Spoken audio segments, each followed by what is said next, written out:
Technique. There is no specific Ajahn Chah meditation technique. For him, the important question to be asked about a particular means of training the mind was, what results does it give? He accepted any method that incorporated the cultivation of mindfulness, alertness, and appropriate effort, that served to take a meditator beyond the hindrances and that led to a samādhi which could provide a foundation for insight into the way things are. Whatever path of meditation leads to letting go and non-attachment, he would say, is a correct method.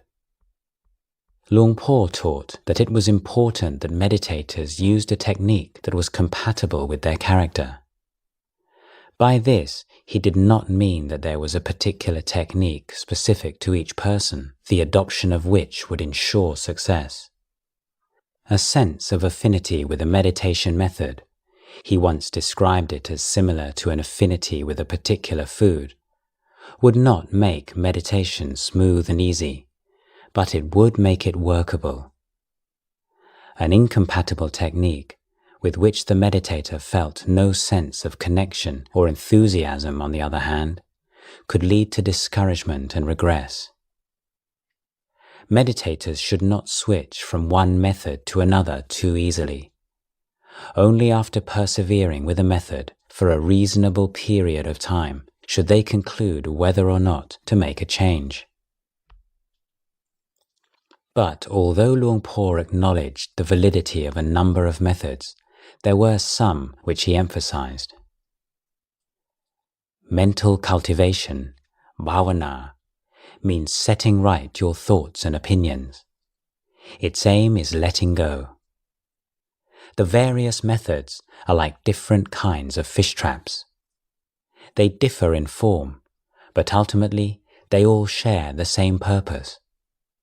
So here, although I don't insist upon a particular form of meditation, I usually teach people to focus on the word Buddho, or on the breath for a sufficient period, and then to gradually deepen their knowledge and view of the way things are. Luang Por referred to mindfulness of breathing as the crown jewel of meditation techniques. He gave various reasons for encouraging its development, beginning with the observation that it is an uncomplicated practice and convenient. The breath is naturally present at all times and in all postures. It can be turned to at any moment. It can be practiced by meditators of all character types.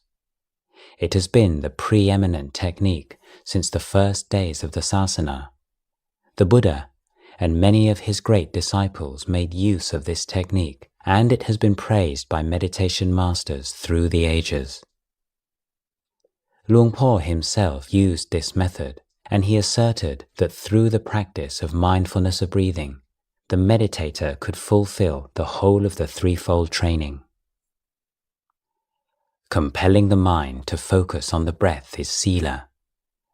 The unremitting focus on the breath, bringing the mind to a state of lucid calm, is called samādhi. Letting go of attachment through contemplation of the focused breath as impermanent, unstable and selfless is called paññā. Therefore, the practice of mindfulness of breathing can be said to be the development of sila, samādhi and paññā.